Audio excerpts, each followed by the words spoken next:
Para falar mais sobre a determinação da prisão do ex-presidente Luiz Inácio Lula da Silva, eu recebo o advogado criminalista Vicente Castione. Doutor Castione, muito obrigado, viu, por participar com a gente aqui no Caderno Regional. É uma honra para mim, Irineu, estar aqui com você.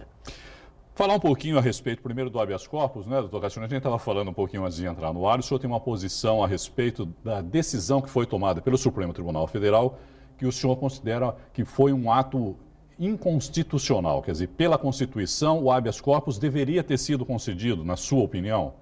Eu quero deixar claro que aqui não tem posição política. É a posição de quem há 52 anos advoga e há 40 anos ensinou o direito. É posição estritamente jurídica. A decisão de ontem violou a Constituição. Isso é indiscutível para quem aprendeu a ler e é alfabetizado. Lendo o texto constitucional, a Constituição foi violada com sofismas, com heresias proferidas por constitucionalistas. O voto do Celso de Mello, decano e mais respeitado dos ministros, ele é antológico. Ele fez ali uma aula de direito. Não interessa se é o Lula, se não é o Lula, se eu gosto do Lula, se eu detesto o Lula. Quero deixar o Lula a esta altura na prateleira. Não me interessa. Eu vou pensar no direito. A decisão foi inconstitucional. E inconstitucional por quê? Porque a Constituição é clara. Ninguém será considerado culpado até sentença condenatória penal, ponto final, transitada em julgado. Isto significa... Até a última instância, no caso. Até a última instância. Isso é assim na Itália, isso é assim em Portugal, isso é assim nos Estados Unidos. Só que as pessoas confundem prisão em segunda instância preventiva, que pode vir desde a primeira instância. A prisão pode ser decretada em primeira instância, a preventiva, quando é para garantia de ordem pública, quando a pessoa é perigosa. Em caso de júri popular também, não é? Claro, um serial killer, um estuprador quanto mais, um violador de crianças, não é? Um pedófilo perigoso, um autor de latrocínios. Esses, claro, podem ficar presos na primeira instância, na segunda instância e até a última instância. Porque é outra coisa, não é pena, é prisão cautelar, preventiva, assecuratória de direitos. É diferente a regra constitucional, quando fala de um condenado que está livre durante todo o processo, ele tem o direito de permanecer livre até não ter mais nenhum recurso cabível. Então, eu dou um exemplo para você. Tive um caso em Santos, em que os meus clientes foram absolvidos em primeira instância, na Vara Federal. Um juiz singular, na segunda instância, substituto, resolveu condená-los. Eu fui ao Superior Tribunal de Justiça, o STJ, e o STJ absolveu os 4 por unanimidade, reconhecendo o absurdo que foi a decisão de segunda instância. Portanto, imagine se eles tivessem sido presos na segunda instância. Por isso que eu sustento que não quero saber de Lula, quero saber da Constituição e da lei, que eu aprendi e que o pouco que aprendi ensinei. Não há possibilidade de você ter a decisão de ontem como legítima. De qualquer maneira, eles vão mudar isso agora quando julgarem a ação declaratória... Chamadas ADCs. As ADC. De ADI.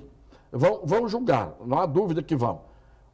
Quanto à prisão que foi decretada, eu esperava que isso pudesse acontecer. Por quê? Porque a segunda instância, que é o Tribunal Federal Regional da 4ª Região, que é de Porto Alegre, já tinha determinado a prisão quando decidiu o recurso e negou a apelação do Lula. Então, que ele teria que ser preso porque o tribunal já tinha determinado.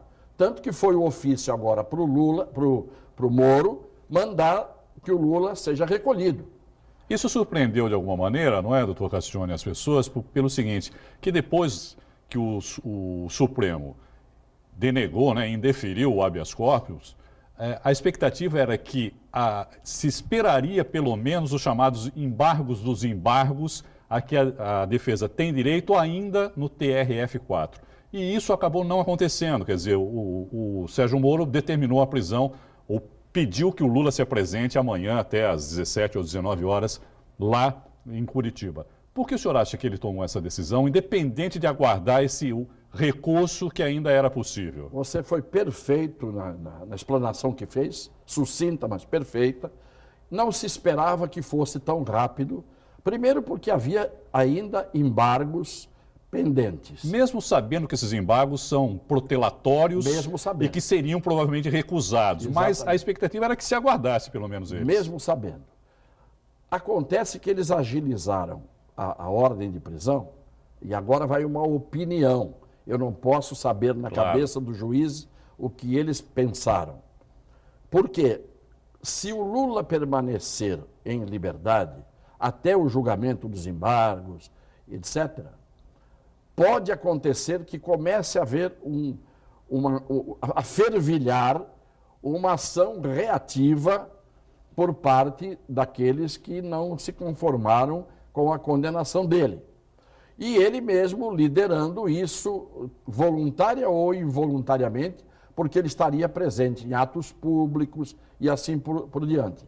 E isto poderia ocasionar um distúrbio na ordem pública. Mas eu digo a você que o tiro pode sair pela culatra.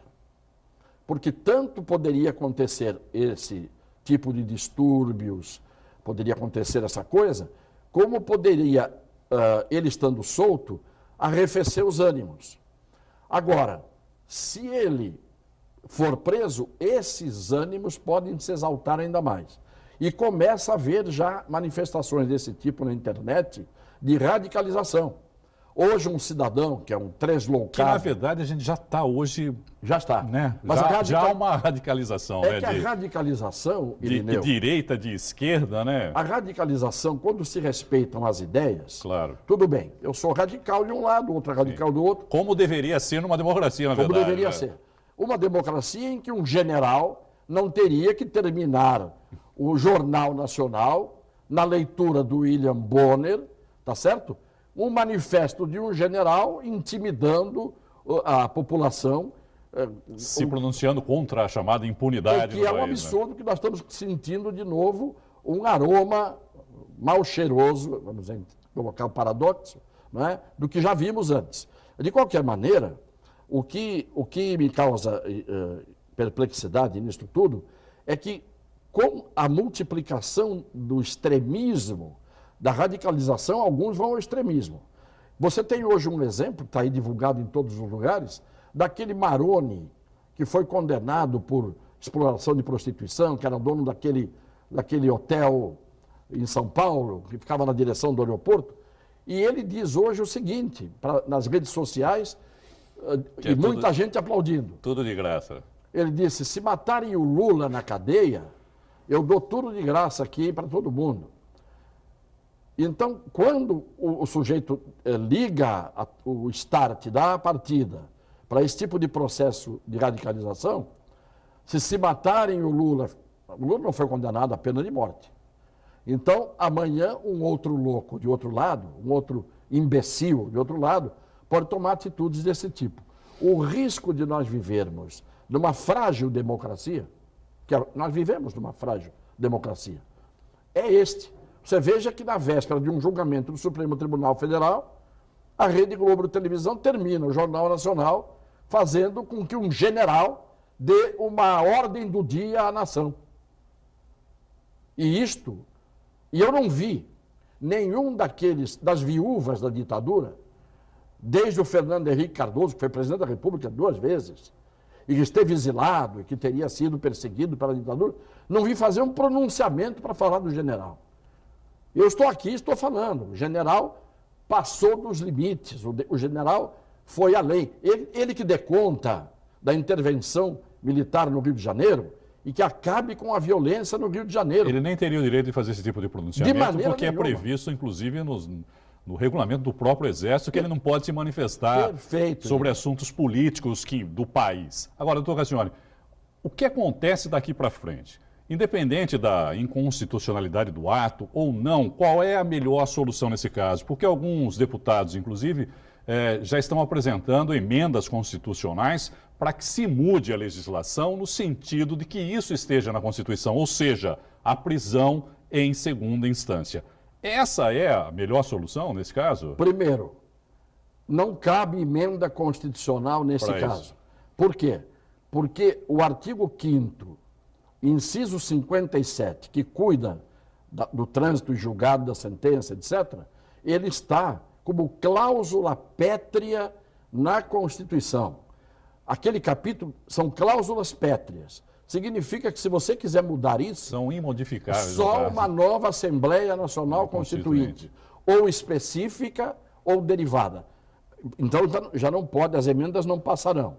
Mas hoje eu soube, agora há pouco, que um partido fez uma petição ao Supremo, pedindo uma liminar, no sentido de que ninguém seja preso com condenação em segunda instância, enquanto não entrar em mesa a ação declaratória de inconstitucionalidade que está na mão do Marco Aurélio.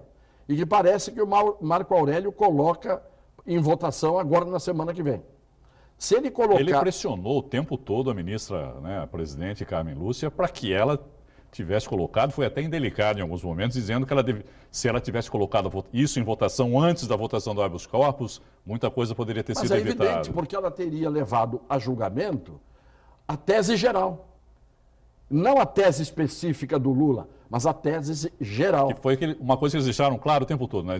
Era uma votação específica para um caso específico. Exatamente. E o erro dela, ela tinha a faca e o queijo na mão de colocar a ação direta de inconstitucionalidade para ser apreciada. E aí não se caracterizaria uma coisa dirigida a um réu determinado, fosse ele o Lula, o João, o Pedro, o Paulo ou o André. Mas agora para ir para a votação, porque a pauta, quem determina é a ministra Carmen Não, Lúcia. agora não. Se o Marco Aurélio levar... Não, aí é uma questão de ordem, não é que ele tem que levantar? Ele levando, como relator, ele levando a DIN para votação, ela é obrigada a pôr em pauta. Ela é obrigada a pautar. É obrigada a Quer dizer, pautar. ele vai levantar uma questão de ordem, é isso, não é? Isso, ele vai dizer... Porque se ele não fizer isso, ela não é obrigada a pautar, né? Porque ela já demonstrou que não tem interesse nenhum, ou não tem vontade, ou seja lá o que for, de pautar mas agora essa votação. Ele levando a mesa e pedindo que ela paute, ela não tem como recusar, porque a recusa dela seria absurda, não teria sentido. Agora, com esse julgamento, o que você pode ter? Admitamos que o Lula vá preso amanhã, efetivamente se apresente, porque está indo para o Sindicato dos Metalúrgicos agora, e a gente não sabe se vai haver uma resistência. E é esse o temor. O senador Lindenberg Faria estava convocando as pessoas no vídeo, né, pela internet, para fazer um cinturão humano em volta do sindicato, em São Bernardo. Você tem toda a razão. É outro destemperado. Né? Você tem destemperado dos dois lados, né? Indiscutivelmente. Mas se o Lula for efetivamente amanhã se apresentar e se for preso, o que vai acontecer? Na semana que vem, se vai à pauta e é votada a ação direta de inconstitucionalidade, o que vai acontecer? Se o tribunal disser que é inconstitucional... Muda o entendimento. E deve dizer, porque o voto da Rosa Weber amanhã, na próxima semana será como era antes. Ela própria já admitiu isso, né? Então vai acabar acontecendo que o Lula vai ficar preso por uma semana. E é esta... Mas aí esse entendimento passa a ser generalista, vamos chamar assim. Generalista, e aproveita para todo mundo, né? Claro. Vale para todo mundo. Aí não é mais o caso individual do ex-presidente. Não é. Vale para todo mundo. E está na hora de se decidir isso, porque é inacreditável que você tivesse uma regra vigendo até 2009. 2009 mudou o entendimento. Aí em 2014 mudou de novo. 2016. 2016 mudou de novo. E agora muda, e queriam mudar de novo. É isso que causa a chamada insegurança jurídica, Total. Né? Que os juristas falam, uma insegurança jurídica. Por quê? Porque não se sabe que atitude ou que ação vai ser tomada em relação a um mesmo caso. Sem dúvida nenhuma. E aí vem um problema, Irineu, que eu considero gravíssimo, que é, primeiro, a politização e a partidarização do judiciário. E o segundo problema que eu vejo, que é, na minha opinião, gravíssimo, é que hoje o judiciário, depois que se inventou a televisão no plenário do Eu Supremo, ia perguntar isso. O Supremo não se expõe demais? virou Porque um espetáculo. antigamente a gente nem se via a reunião do Supremo para saber qual era a decisão que eles estavam tomando. Aliás, é assim nos Estados Unidos, por exemplo, eles não ficam transmitindo lá a No Suprema mundo Corte inteiro. Americana tomando decisões. E aqui no Brasil parece que virou uma coisa meio teatral, não Você é? percebeu que o Barroso até faz maquiagem para poder aparecer, faz sobrancelha, faz tudo. E aquilo é uma coisa incrível, porque é o vedetismo, é o exibicionismo, eles falam mais do que é preciso, eles se empolam, são pavões que estão ali, não todos, mas você nota isso? O povo hoje todo está dizendo isso, horrorizado com a performance deles. Então, esta coisa do estrelismo, da televisão, fazer com que o juiz fique patrulhado pela opinião pública e votando pressionado pela opinião pública e dizendo o que a opinião pública quer ouvir. E muitas vezes a opinião pública está mal informada. E alegando que, na verdade, o Supremo não sofre esse tipo de pressão. Sofre. Mas sofre, não é, Sofre doutor toda a Cassione? Quer pressão. dizer, a não ser que você viva em outro planeta, né? Perfeito. Eu não preciso nem responder, você disse. A não ser que nós vivêssemos em outro planeta. Quem é que resiste a uma pressão de mídia com o bombardeio de informações que faz a cabeça das pessoas? Porque qual é a defesa que tem a opinião pública diante da informação da mídia maciça? Aquilo que é dito é acreditado por uma porção de gente. Nós precisamos, daí que eu digo... Até porque essas pessoas são leigas em relação à lei, na maioria dos casos. ao direito. Não é? Exatamente. Agora, por esse mesmo motivo, por exemplo, as pessoas ficam com a sensação de impunidade no país. Sim. E também com a sensação de que quem tem maior poder aquisitivo nunca vai preso. Quer ver uma Que coisa? é o que a gente acaba vendo de alguma maneira. Mas você Agora, quer ver- como reverter essa sensação, doutor Você Cassione? quer ver como há um equívoco nisso? Em primeiro lugar, a impunidade não decorre de ser preso ou não ser preso em segunda instância. A impunidade decorre de os tribunais levarem anos para decidir. Porque se os tribunais decidissem logo, o Supremo, por exemplo, tem 88 dias de férias, emenda a Semana Santa inteirinha, emenda o Carnaval inteirinho, trabalham apenas das 14 às 18 horas como regra. Então, você não tem tempo suficiente para que se julguem os casos que têm que ser julgados. O ministro Então, dá uma ideia de Lewandowski, acho que impunidade. citou, né, 1 milhão de Claro. processos para 16 mil juízes. Então, mas dá ideia de impunidade porque o judiciário é lerdo. Porque se ele fosse rápido, não teria impunidade. E o segundo aspecto, essa coisa de dizer que quem tem dinheiro vai até a última instância, quem não tem. Quer ver como a gente pensa mal, às vezes, porque a gente é mal informado?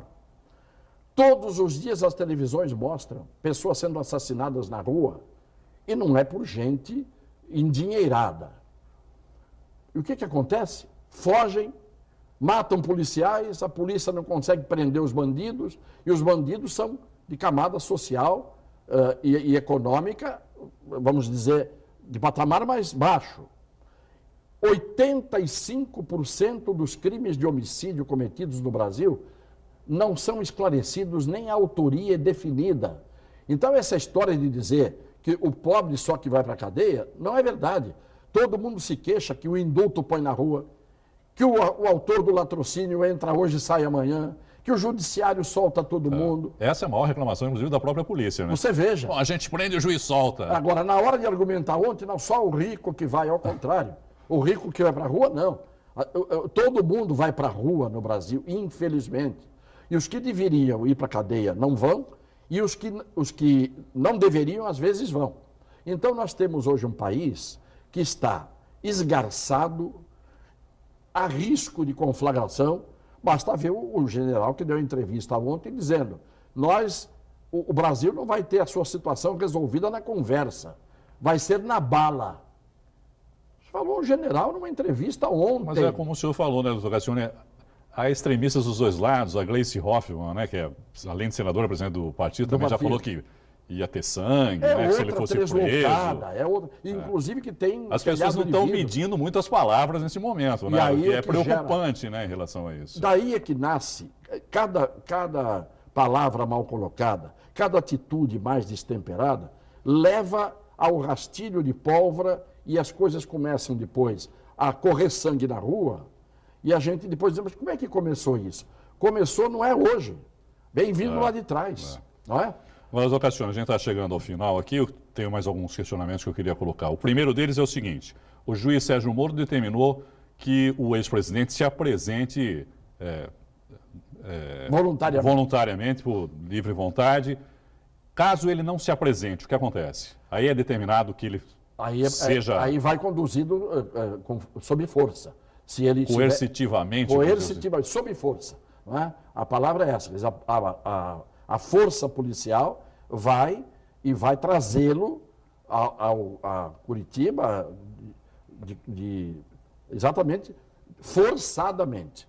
Se não vai espontaneamente, porque normalmente... Porque o juiz alegou que, para evitar esse tipo de constrangimento, está solicitando que ele se apresente lá na Polícia... E o meu temor é que eles foram agora para o Sindicato dos Metalúrgicos e estão convocando um ato de resistência.